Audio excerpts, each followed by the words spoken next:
Hola a todos, soy Ismael García Villarejo y estos son los hechos relevantes de Finanzas.com al cierre del 1 de marzo.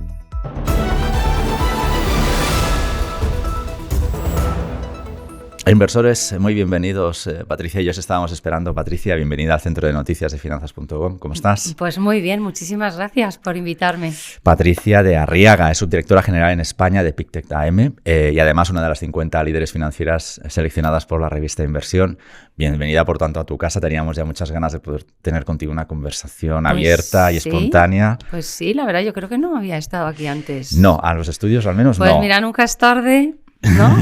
Si la dicha es buena, Eso espero, es. ¿no? Patricia, estamos en otra jornada de tono positivo, que al final sí que es verdad que en términos anuales no acaba de sumar en exceso, pero que si te lo coges desde el 1 de enero hasta hoy, menudos tirones estamos teniendo en algunos activos, sobre todo la renta variable. Creo que llevamos más, por ejemplo, en el IBEX 35, si echamos números, insisto, desde el 1 de enero estamos en el 13% de ganancias.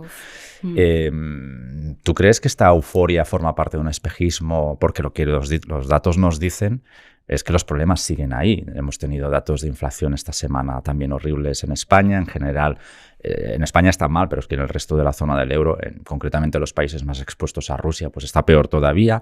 De hecho, nos dio un disgusto a Alemania con su PIB el viernes pasado, cayendo el doble de lo previsto. No seamos dramáticos, era un menos 0,4%, pero preveíamos el menos 0,2%. Hay subidas de tipos previstas, ya lo descontábamos, pero todo esto al final lo que nos hace preguntarnos es, bueno, ¿y por qué estamos en este momento tan, si me permites la expresión, tan entonado, ¿no? No sé. Ya.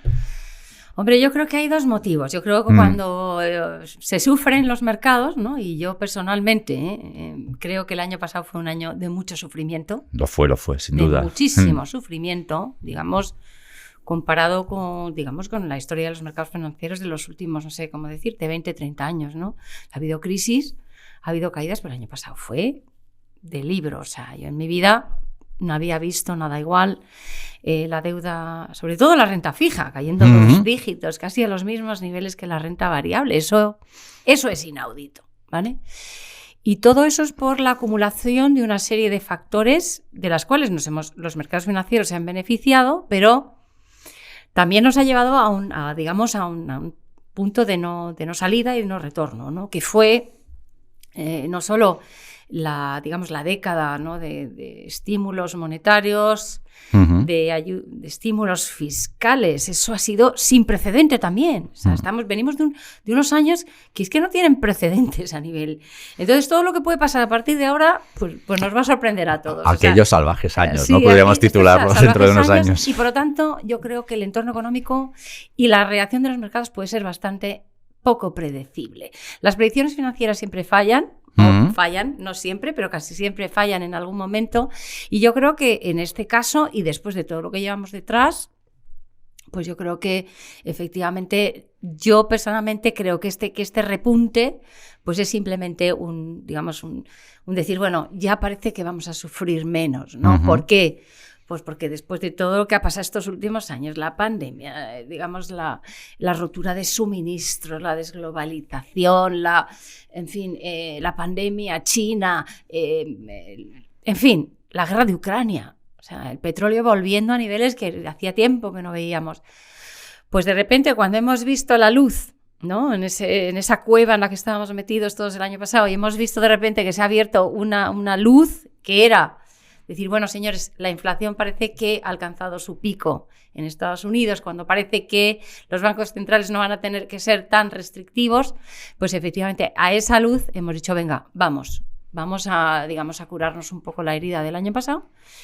Y bueno, pues ese rally, lo que habría que saber si es el inicio de un mercado alcista o por el contrario es solo un bear market rally, ¿no? Es decir, sigue siendo un mercado relativamente estable bajista, donde efectivamente 2 catalizadores han hecho que volvamos a estar en niveles. Había muchísimas posiciones cortas, en fin.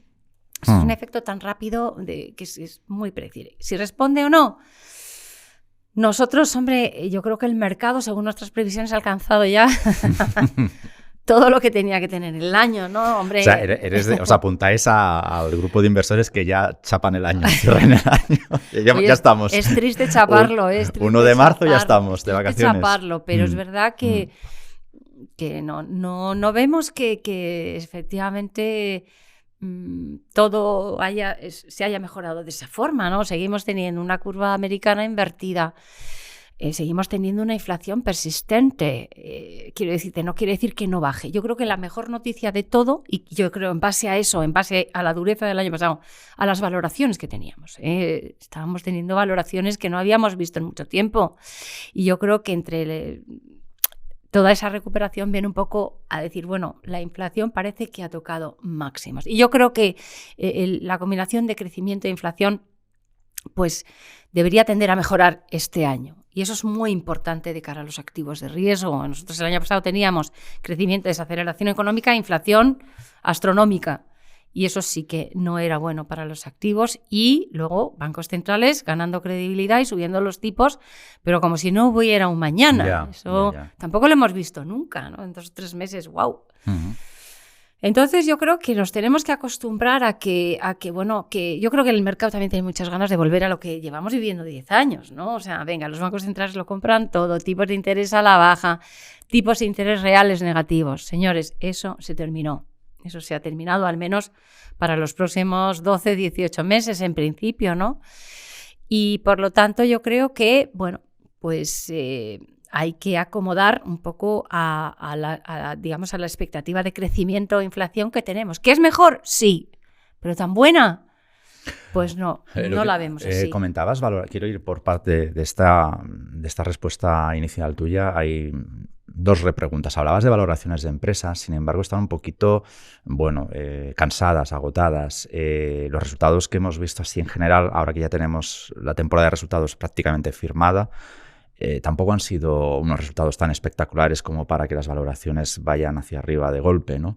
No sé cómo puede afectar eso a las cotizaciones, a las próximas cotizaciones. No sé si lo tenéis ya observado.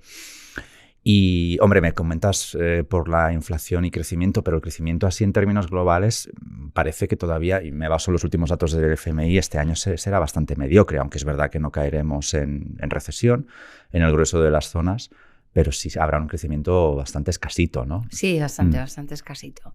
Es verdad que hay un cierto agotamiento y que las previsiones tienen que basarse sobre beneficios, y realmente nosotros vemos que la perspectiva de beneficios pues es bastante pobretona para este año. Y digamos que los beneficios, no hablamos de recesión económica, pero sí hablamos de recesión de beneficios. Y es lógico, ¿no? Porque ten en cuenta que, bueno, pues el coste de todo ha subido, ¿vale? Los salarios están subiendo. Los salarios están subiendo porque en el mundo hay una falta de trabajadores. Estamos en una generación donde en los próximos 5 o 10 años se generan todos los baby boomers. O sea, hay una escasez de mano de obra que efectivamente va a tensionar los precios, y por lo tanto ese nuevo input las empresas lo van a tener que asumir, y de alguna manera en un escenario económico donde el crecimiento se desacelera. El peor escenario es el escenario recesivo, que tampoco lo descartamos, porque si empiezas a subir mucho los tipos, ¿no? El otro día me comentaban que efectivamente si Estados Unidos quiere bajar la inflación al 2,5%, tiene que crear tasa de desempleo, y eso también es muy costoso, ¿no? Entonces yo creo que los bancos centrales están en un juego muy difícil, es un equilibrio muy difícil. Creemos que la inflación está aquí para quedarse. Uh-huh. Ahora bien... ¿Pero en qué niveles, Patricia? Pues mira, yo creo que podemos estar hablando, claro, no sabemos lo que puede pasar, porque los bancos centrales pueden redefinir. Si volvemos a las medias de los últimos 10 años, estamos hablando entre un 2, 2,5 en Estados Unidos, y pues lo mismo, un poquito por debajo en Europa. Y yo creo que eso va a ser difícil de conseguir. Fíjate lo que creemos. Estamos viendo, por ejemplo, en Estados Unidos el consumo repunta. El consumo repunta, claro, porque es que hay un factor muy positivo que no ocurría en las crisis anteriores o en las desaceleraciones anteriores, y es que hay muchísima liquidez, mucha renta disponible. Es decir, hemos estado 2 años sin gastar, ha habido muchísimas inyecciones de liquidez, y la situación no pilla como pillaba, ¿no? En otras crisis. Prácticamente donde desnudos, claro. Estamos, digamos, tenemos un colchón, ¿vale? Y al final el indicador más importante es, digamos, la creación de empleo. O sea, si al final hay empleo en Estados Unidos, se está creando en cifras. ¿Eso va a ser inflacionista? Pues sí, pero también asegura una resiliencia en el crecimiento. Quizás el escenario peor sería un escenario recesivo, ¿no? Donde realmente hay contracción económica, pero también abre la puerta a que las políticas monetarias se relajen, ¿no? Y entonces eso, pues volveremos otra vez a nuestro escenario de confort. Venga, los tipos bajan, múltiplos arriba, ya puedo empezar a invertir, ¿no? Yo creo que el peor escenario sería una estaflación. Yo creo que al final... ¿Es posible todavía? Parecía que ese fantasma lo teníamos ya bastante lejos, ¿no? Alejado. Sí, yo fíjate, yo creo que es más probable de lo que quizás el mercado descuenta, un escenario más de crecimiento muy, muy pobretón y con una inflación algo más resistente. Eso son tasas del 8 o el 9%, no. Hay un componente coyuntural en todo eso que va a remitir, pero de alguna manera, y además la inflación sabemos que es bastante inelástica, es decir, especialmente en determinados componentes. Hay cosas que suben que no vuelven a bajar, ¿no? Salvo que haya una recesión.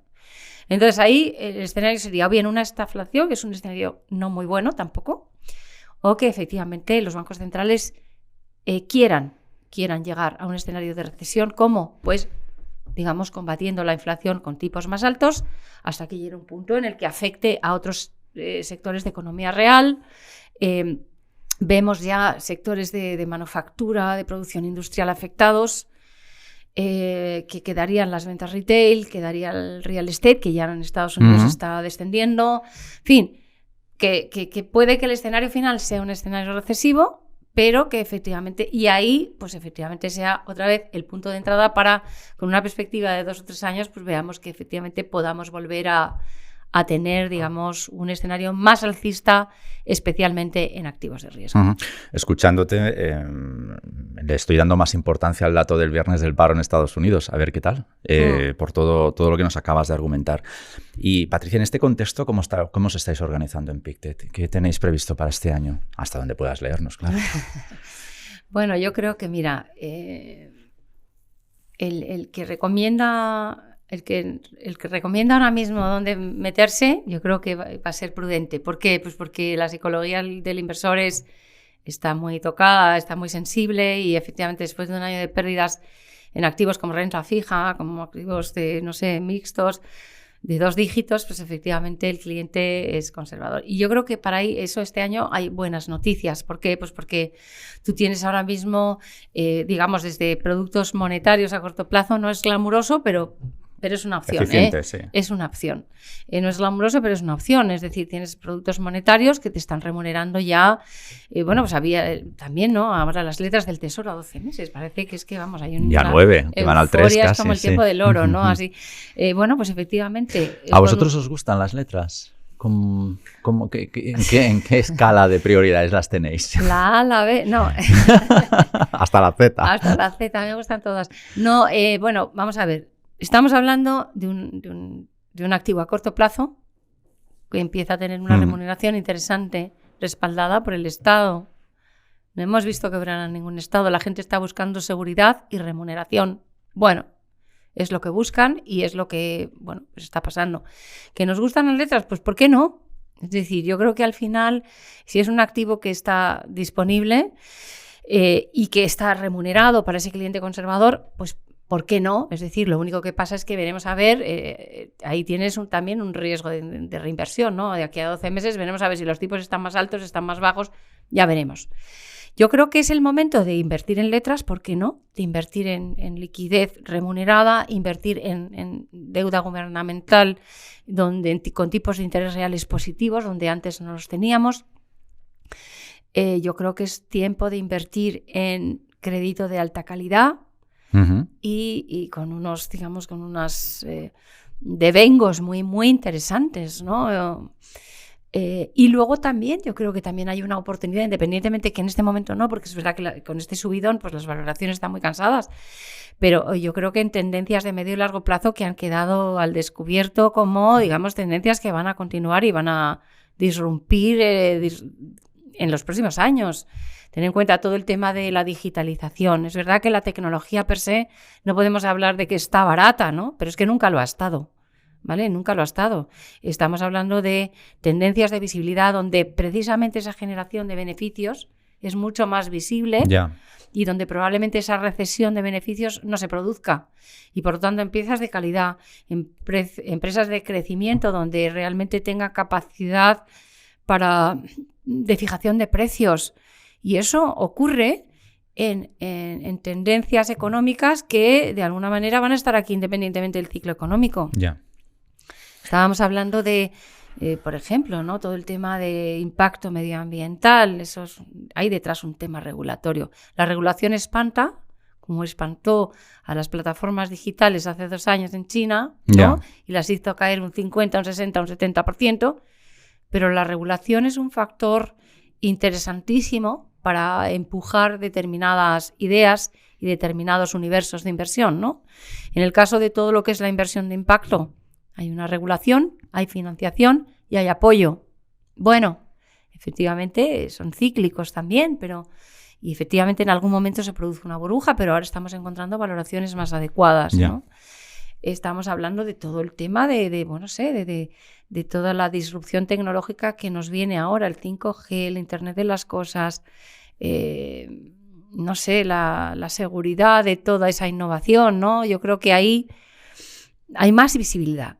No te digo que a lo mejor sea para centrar el core, ¿no?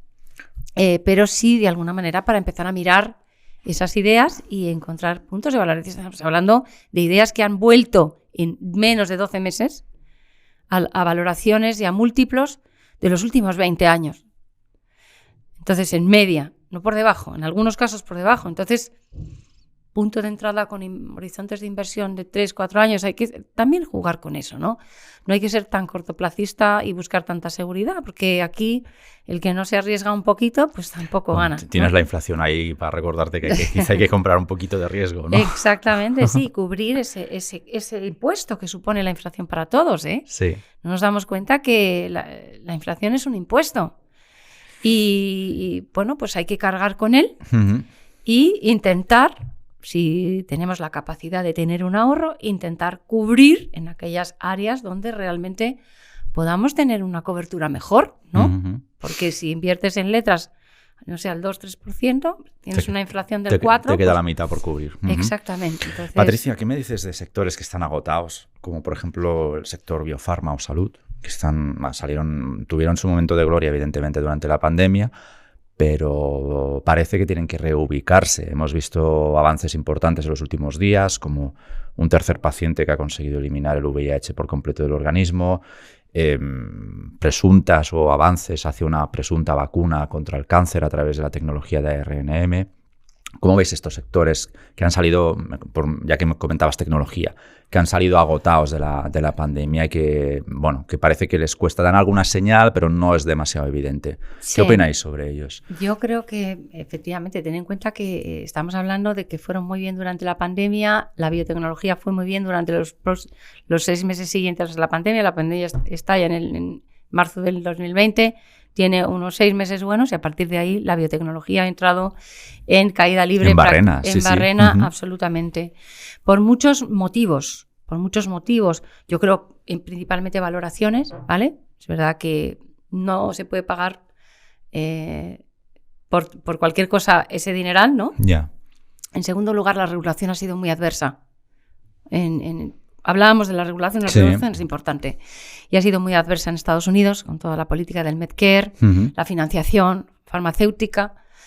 Y luego algo que se enfrió completamente, y eso fue a principios del 2021, ¿no? Todo el tema de money. Es vital en la innovación farmacológica que haya capital, ¿no? Y haya consolidación, porque son procesos muy largos. Son procesos de cata y prueba. Claro, muchas y no todo empresas... el mundo tiene músculo, claro. Exactamente. Y eso se congeló.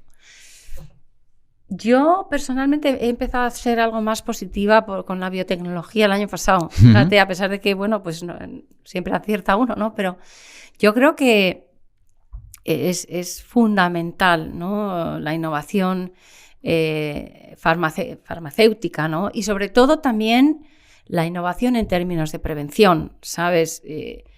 El complejo más holístico de la salud, ¿no? La salud era solo curar los enfermos, ¿no? Ahora yo creo que ahí se ha abierto mucho desde los últimos 4 o 5 años, ¿no? La prevención.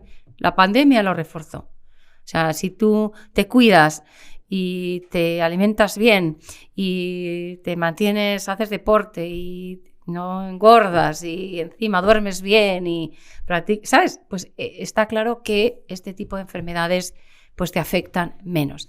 Y luego, claro, ten en cuenta que todavía existen muchísimas enfermedades sin cura, toda la secuenciación, ¿no? del mensajero del ARN. del ARN para la curación del cáncer, ¿no? Utilizar los mismos procedimientos de la vacuna.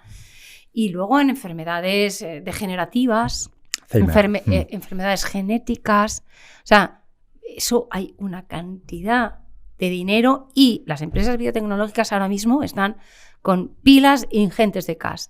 Entonces yo creo que el M&A va a volver precisamente porque hay valoraciones atractivas y eso es un punto de partida importante de cara a empezar otra vez ese movimiento de fusión y adquisición que es un motor muy importante en el sector biotecnológico.